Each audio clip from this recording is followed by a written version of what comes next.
Hello, welcome back to the Museum of Cornish Life. For this week's collection tour, we're going to be taking a closer look at some of the cricket photographs that we hold in our archive. So cricket is a very old game. It is a game that's so old we don't really know the origins of it. The earliest written records in England that there are of cricket date back to 1598 in a dispute over a field in Guildford that was used to play cricket. But it's most likely that it would have been played a lot before that as well, as lots of traditional bat and ball games have been played. So I thought we would start with this photo here. So this is an image of Leeds Town Cricket Club.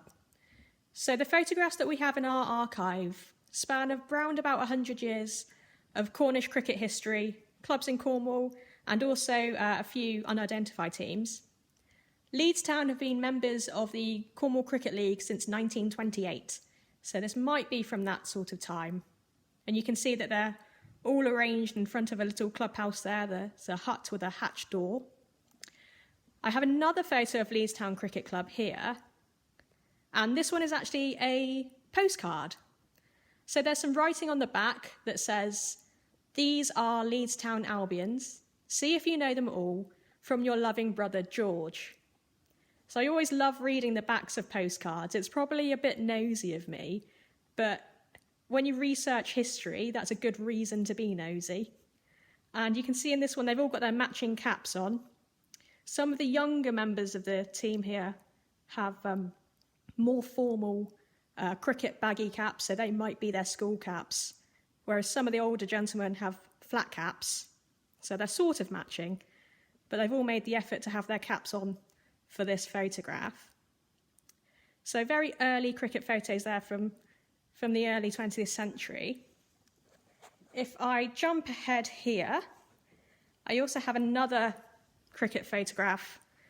This is Helston Cricket Club, and this photo is dated 1948.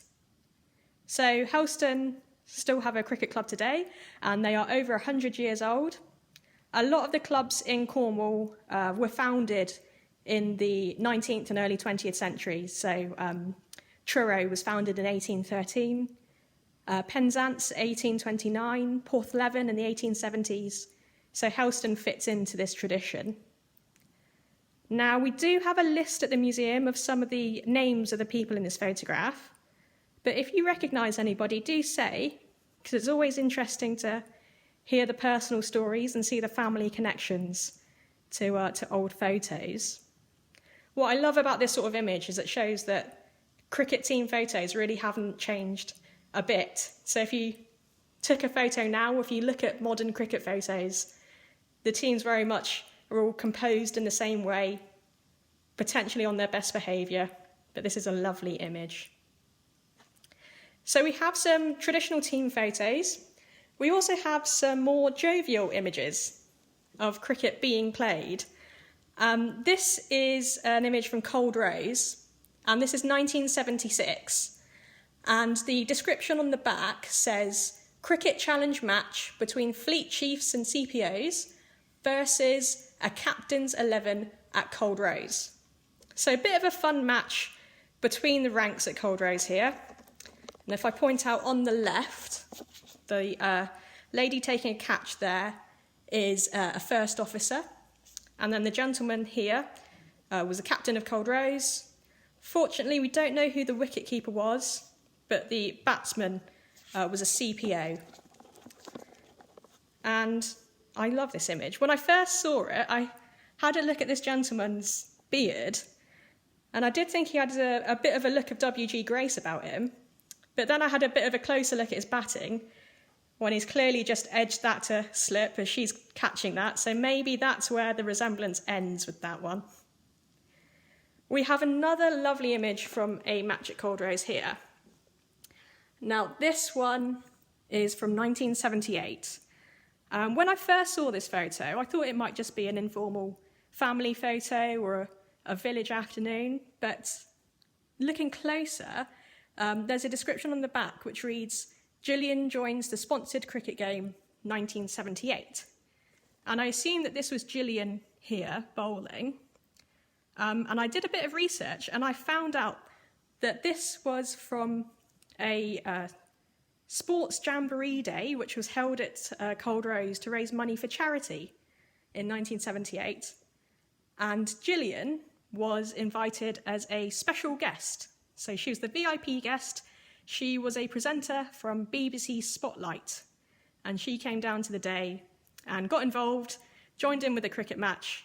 We even have a photo of her in the archive being loaded into a helicopter. So looks like quite a fun day.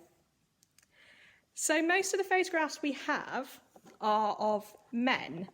But it's important to remember that cricket is not a man's sport. Women have been playing cricket for a very long time. The first ever written record of women playing cricket comes from 1745.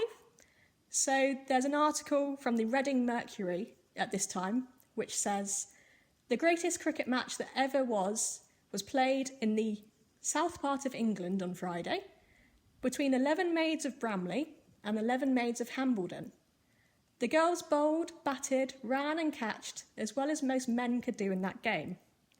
So that was 1745, and women have been involved in cricket ever since, and probably before that as well. Now this image is an unidentified women's team. I think it's from the 1930s, but I really don't have any information about this one. So when you have a photograph like this in an archive or a museum, all you can really tell about it is what the photograph is actually telling you.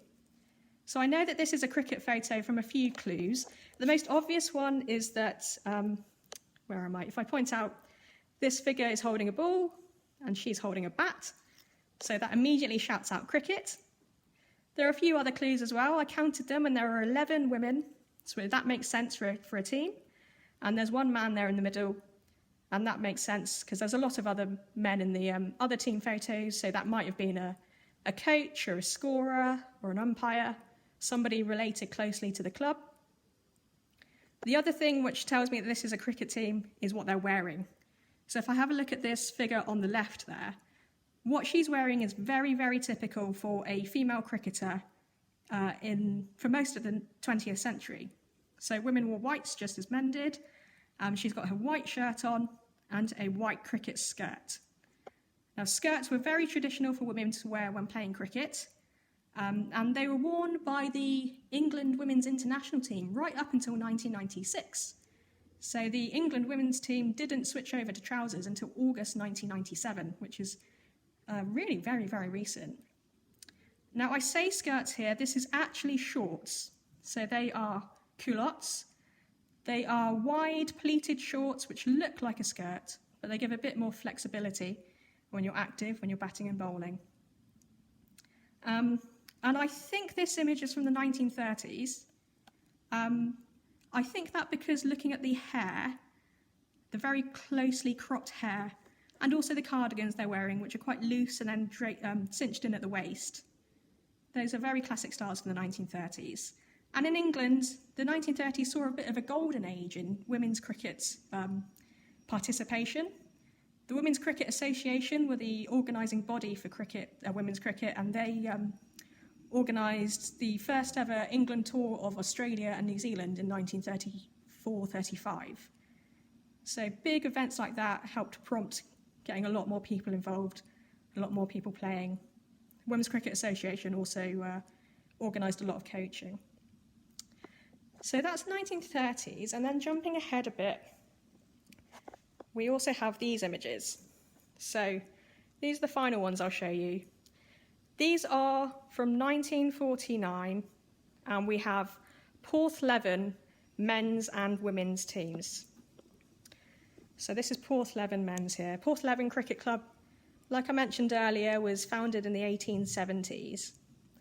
And these photographs were taken during a gala week in Porthleven.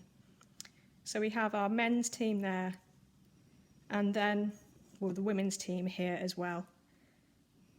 And I absolutely love this image. I'll show you the bigger version, because we do have a bigger version on display in the museum.